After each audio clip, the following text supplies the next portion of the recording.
I think on the whole, if you're looking at how we went into the season with all the drama involving Wilfred Zaha, Aaron Wan-Bissaka, and just basically not filling in position that we needed to do, we've done a good job so far this season. I mean, at some points of the season, we were even sixth place, and that sounds crazy because going into the season, we expected the bare minimum due to what's happened off the field and just to survive. But of course, that hasn't been the case, and it's a positive. It's not negative. I'm not saying it in a negative way. We've been more up the table, looking up rather than down, which has been a positive and difference for Palace fans who tend to look down and look at teams who are in the relegation zone and try to avoid steer clear of that path. But yeah, I think right now, even going into the Newcastle game, we're only a couple points off top six. Now, I'm not saying that we're going to finish in top six or that's our aim, but the fact that we are closer to the top six than the relegation zone just shows that we've done a all right job considering the limited resources that we've had. However, just going into the Newcastle game, the only downside has been injuries, which has been creeping up. But apart from that, yeah, it's been all good. Looking at it from the outside, when Steve Bruce got announced, it didn't seem like the perfect fit for Newcastle, especially seeing comments from Newcastle fans. It just seemed like you didn't want none of it. You just didn't want Steve Bruce at the club. And I understand it. I mean, you go from Rafa Benitez to Steve Bruce, who would want that? So I understood the reception there. It wasn't the greatest, but I think if you're looking at right now, going into the Palace game, Newcastle are only a couple points from Palace, which is kind of surprising because you wouldn't have expected Newcastle to do this well. When I say this well, it's not like Newcastle and Palace are fighting for top four. That's not happening.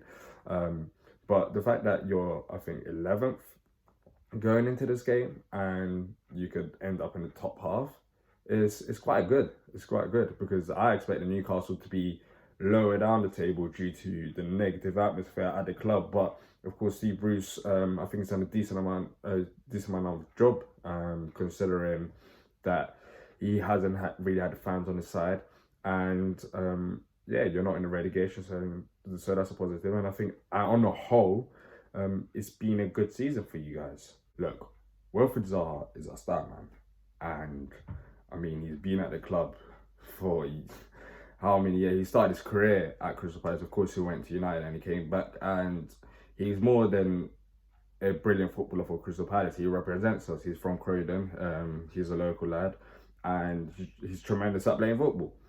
So, of course, when you hand in a transfer request, when you see your star man hand in a transfer request, it's not the most ideal situation. However, I was still not upset that we didn't sell him because teams didn't come at us with the amount of money that we valued him to be. So there's no point selling him if they're not going to come and pay Wilfred Zaha what he deserves, especially for Palace. I know from the outside looking in, you might think, oh, 70 million, he's not worth 70 million. But for Crystal Palace, he is, because there's a massive chance that we could get relegated if we do lose Wilfred Zaha, because finding a replacement for him is not going to be easy due to how much value he brings to the club. So on the whole, I was not upset that we kept Wilfred Zaha because, as I've said, teams didn't come with the amount of money that we wanted, and it has worked out in a way because as Wilfred Zaha did start the season off slowly. There's no denying that. I think even Wilf would have expected to do a bit better, but now he's kicked on. I mean, he's a top professional. He's scored a goal against Brighton. He's the Wilfred Zaha that we all know of. So I think it's worked out best for all parties in a way because Wilfred Zaha is still at home and he's playing his football and he has a chance to prove himself, and also he's helping Palace. So on the whole, I think, yeah, it was a correct decision to keep Wilfred Zaha and not let him go for so cheap.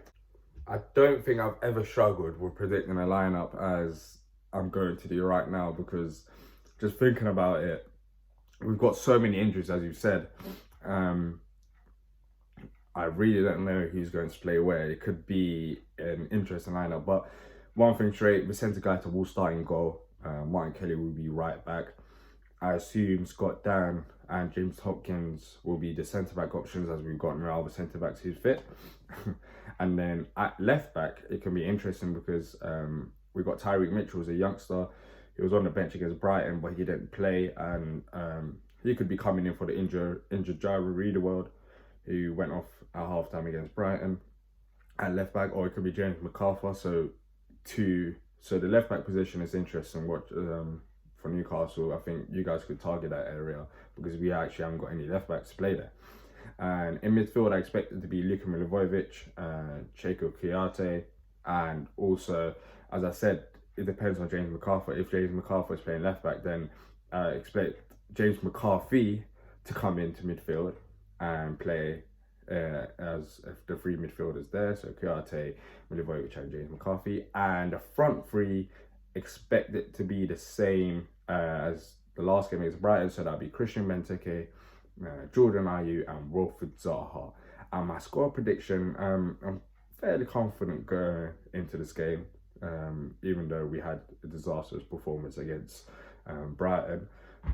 I think it'll be 1-0 Palace.